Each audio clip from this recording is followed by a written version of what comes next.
Si gioca la seconda semifinale scudetto delle finali nazionali dell'ordine dei dottori commercialisti ed esperti contabili. La sfida tra le rappresentative di Napoli e Catania. Dalle parti di Sansone, contropiede Catania, ha cercato Zuccarello, riceve Zuccarello davanti alla porta, Zuccarello prova il tunnel al portiere, ma c'è la risposta di Artigiano. Fischia l'arbitro il tiro controllato in due tempi da Bulla a curva dello stadio. Nel frattempo si continua a giocare, riceve Zuccarello dal centro dell'area, scarica il destro, finisce largo, il toscano, alzata su Alessandro Torrisi, c'è il fallo e occhio al colore del cartellino, è rosso, espulso Catapano. Napoli in 10. Catapano.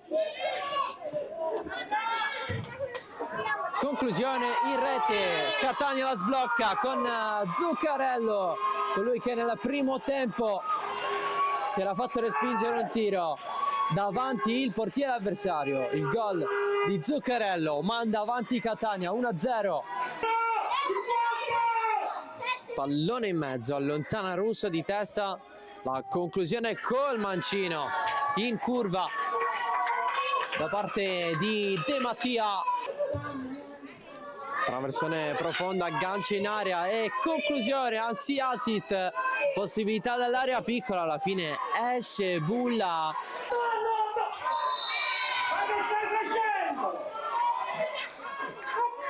Ammonizione per De Giorgio e c'è anche il rosso per De Giorgio. Napoli in 9. La presa dal lato sbagliato, il recupero di Bernardo, il passaggio verso Laudano, il tiro dal limite dell'area, che paratona di Bulla! Ma cosa ha preso il portiere di Catania? Calcio d'angolo battuto, secondo palo, allontana Toscano, la conclusione di Mancini in rete per Napoli che accorcia il gol di Giuseppe De Mattia, il pareggio di Napoli 1-1 di Zuccarello, pallone al limite, Sergi vince il duello, va col sinistro, esce fuori, si dispera e finisce qui 1-1 tra Napoli e Catania. Questa qualificazione in finale scudetto si deve ancora decidere. Poi Catania prevalso, non c'è spazio in mezzo,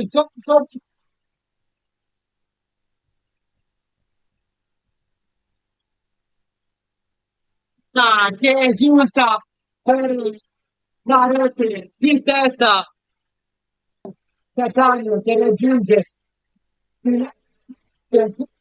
siamo a Napoli 2-1 e supplementari.